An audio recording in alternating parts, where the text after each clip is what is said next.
Hello friends, welcome to your Shrim's Choice. இப்போ நாம பார்க்க போற ரெசிபி பீட்ரூட் ரிங்ஸ். இது ஒரு ஸ்நாக் ரெசிபி. இது செய்யறதுக்கு பீட்ரூட் ஒன்று எடுத்துக்கணும்.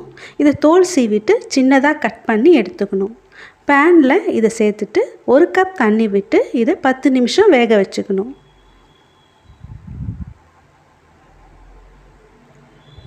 இப்போ இது நல்லா வெந்திருக்கு. தண்ணி சுத்தமாக இல்லை. இப்போ இதை எடுத்து ஆற வச்சுட்டு மிக்சர் ஜாரில் போட்டு அரைச்சி எடுத்துக்கணும். இதுக்கு 100 கிராம் கற்கண்டு எடுத்துக்கணும். இதை பவுடராக மிக்சர் ஜாரில் போட்டு அரைச்சி எடுத்துக்கணும். இப்போ இந்த பவுடரை தான் இதில் யூஸ் பண்ண போகிறேன். ஒரு பாத்திரத்தில் 100 கிராம் அளவுக்கு அரிசி மாவு எடுத்துக்கலாம். இதில் அரை ஸ்பூன் உப்பு சேர்த்துக்கலாம்.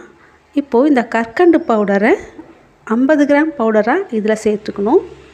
அரைச்சி எடுத்து வச்சுருந்த பீட்ரூட் விழுதை இதோடு சேர்த்துக்கணும். பீட்ரூட்டில் தண்ணி எதுவுமே சேர்த்துடாமல் அரைச்சி எடுத்துக்கணும்.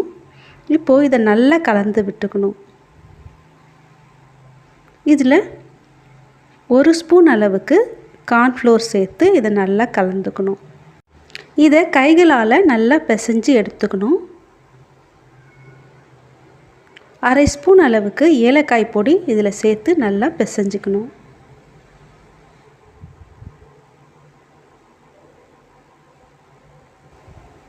இப்போது இதை சின்ன சின்னதாக உருண்டைகளாக எடுத்துக்கணும்.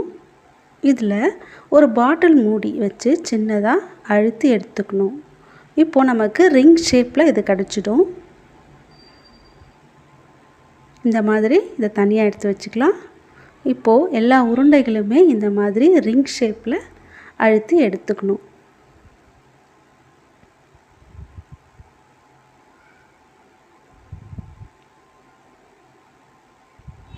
பீட்ரூட் ரிங்ஸ் ரெடி ஆகிடுச்சு. இப்போது இதை ஸ்டீம் பண்ணி எடுக்கணும். பேனில் தண்ணி வச்சுட்டு இதில் காட்டன் துணி தட்டு மேலே போட்டுட்டு பீட்ரூட் ரிங்ஸை இதில் எடுத்து வச்சு வேக வைக்கணும். இது வேகிறதுக்கு ஒரு 7 நிமிஷம் ஆகும். இப்போ ஸ்டீம் நல்லா வந்திருக்கு. இதை எடுத்துக்கலாம். இப்போ இது நல்லா வெந்திருக்கு. இப்போது இதுக்கு டாப்பிங்காக ரப்டி ரெடி பண்ணணும். இதுக்கு 1 கப் பால் எடுத்து பேனில் கொதிக்க வச்சுக்கணும். 4 டேபிள் ஸ்பூன் பாலில் 2 டேபிள் ஸ்பூன் கார்ன்ஃப்ளோர் சேர்த்து நல்லா கலந்து இந்த பாலோடு சேர்த்துக்கணும். இது நல்லா கொதித்து வரும். இதில் 3 டேபிள் ஸ்பூன் கற்கண்டு பவுடர் சேர்த்துக்கணும்.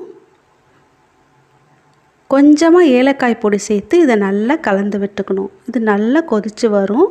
திக்காகிற ஸ்டேஜில் சில நட்ஸை கட் பண்ணி இதில் போட்டுக்கலாம். இது நல்லா திக்கானதும் இதை இறக்கிடலாம். இப்போது ரிங்ஸை அரேஞ்ச் பண்ணி வச்சாச்சு. இப்போது ரப்டியை டாப்பிங்காக மேலே போடலாம். இதில் ரோஸ் சிரப் மேலே சேர்த்துக்கலாம்.